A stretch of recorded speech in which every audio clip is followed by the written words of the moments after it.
Hello, everyone, and welcome to the 700 Club. I also want to say welcome to my co-host, Andrew Knox, also a good friend. Gordon's taking a couple of weeks off, and Andrew's going to be here covering for him, and it's great to work with you. I'm glad to be with you, Terry. Thanks. Thank you very much. Well, big news over the weekend from the Middle East. More than 1,000 rockets were fired at Israel during 3 days of fighting with the Palestinian Islamic Jihad. For now, a fragile ceasefire seems to be holding. Well, the conflict began when Israel received intelligence of a potential attack in the works and made a preemptive strike. Chris Mitchell reports from the Gaza border. Israeli Prime Minister Yair Lapid met with defense officials, marking the end of Operation Breaking Dawn. The action started Friday afternoon.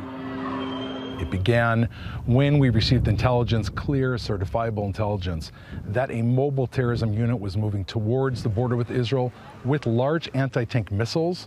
They were going to be fired at residential cars, possibly school buses, heading down one of Israel's major roads. We were successful in eliminating that threat before they could carry out the terror attack. Israel's targeted strikes also killed the military head of Palestinian Islamic Jihad in northern Gaza and hit other selected terror sites.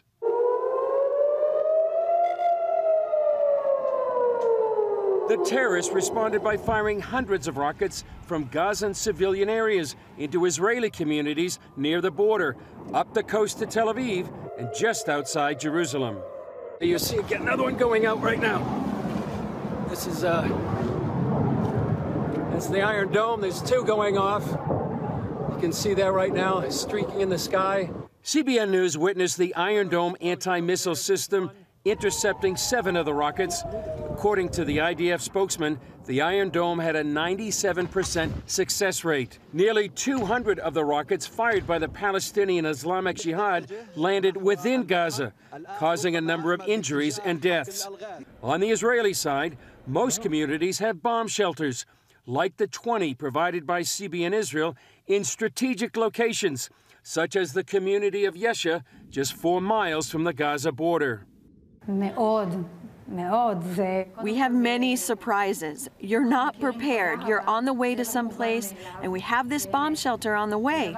It calms the children and gives them the security to go to the tennis court and play a little. The front lines of the conflict, known as Operation Breaking Dawn, are here on the Israeli-Gaza border. But behind the scenes, one of the main players is the Islamic Republic of Iran. Iran is kind of the backyard of all of these organizations. They are train them, educate them, sponsor them. So Iran play a very, very important and critical role in our region for many, many years by these proxies. And the jihad is one of the main radical Iranian proxies. Their very mantle, if you read their charter, it says that they cannot allow the existence of the State of Israel. That's what they're trying to do.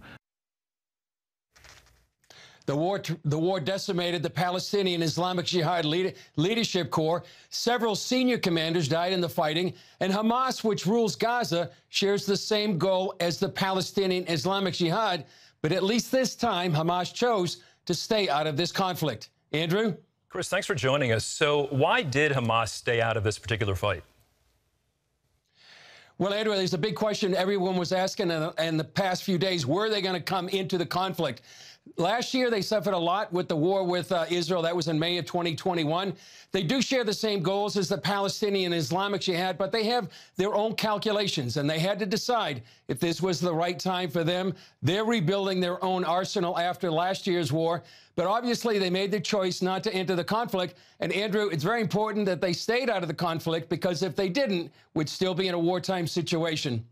Well, Chris, now that this 3-day war is over, or seems to be over, what impact does it have on Israel and the entire region as a whole?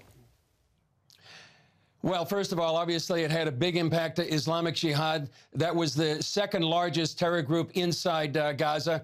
They were degraded substantially. It also hurt Iran, because Palestinian Islamic Jihad is their main sponsor.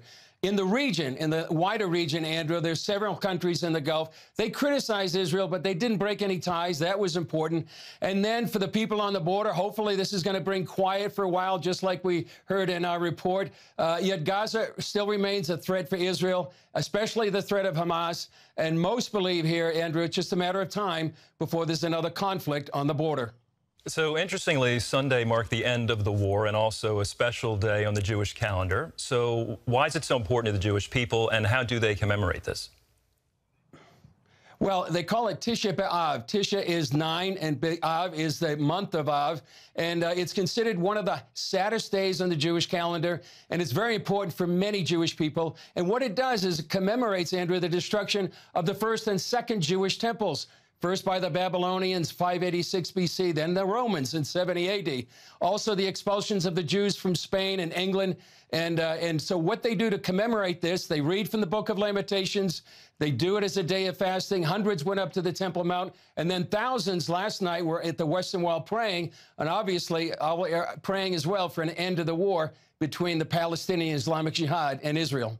So, Chris, last question here. That Iron Dome defense missile system obviously is a game changer. We saw footage of it in your report. What is it like to be there and watch it in action? Amazing, Andrew. We were driving down the road, and we saw these two interceptors go up and knew that they were going to go after some of these rockets coming in from Gaza. Really incredible to see it in action. What we did is, like you're supposed to do when you see this, you stop the car, get on the ground. So we just started doing a Facebook Live as we watched them. And just to see them, it's really the equivalent of a bullet hitting a bullet. And what it does is a game changer. It reduces the danger of the rocket threat dramatically. It helps politicians make wise decisions. But it also saves Israelis and Palestinian lives, since if they didn't have the Iron Dome, they would be forced to go into a ground campaign, which would put both Israelis and Palestinians at risk. That's why it's such a technological marvel and a game changer here in the region. Incredible. Well, Chris, we will continue to pray for you and your team and everyone in the region, and we thank you so much for being with us today. Be safe. Thanks, Andrew. In other news, Senate Democrats are celebrating a legislative victory.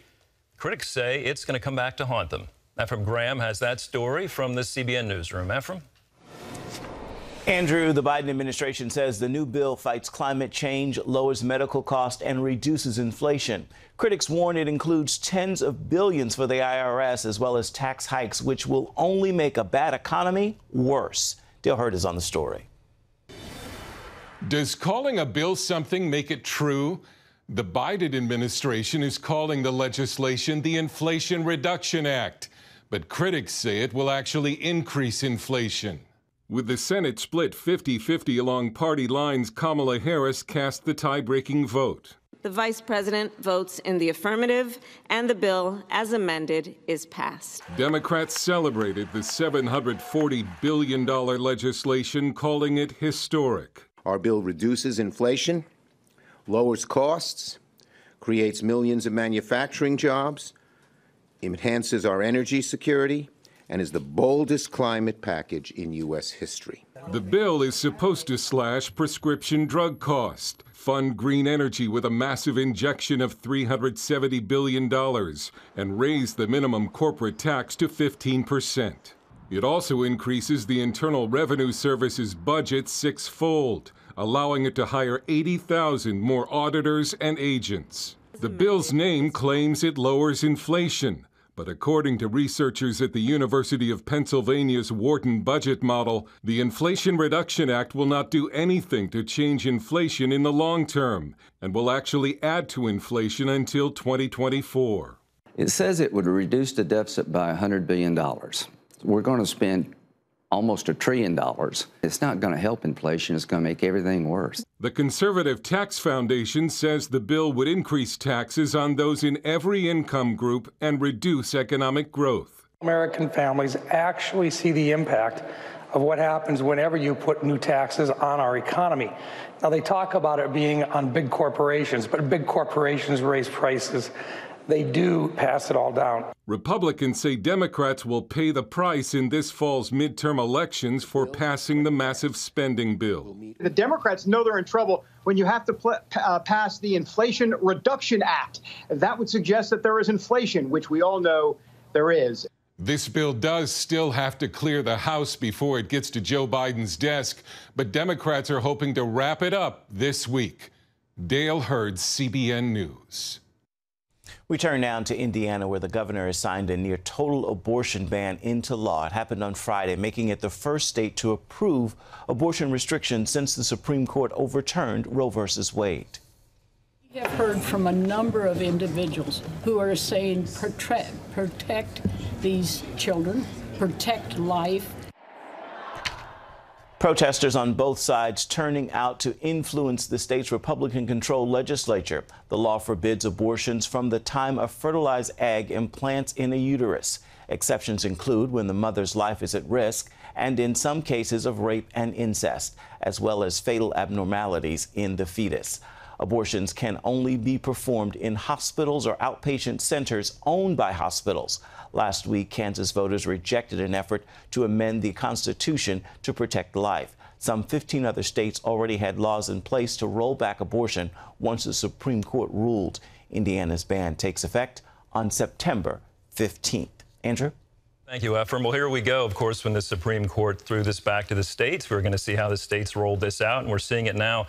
That particular legislative session was very emotional. In fact, some Republicans say it didn't go far enough. So, of course, while unity on this issue would take a miracle of God, let's at least pray for civility.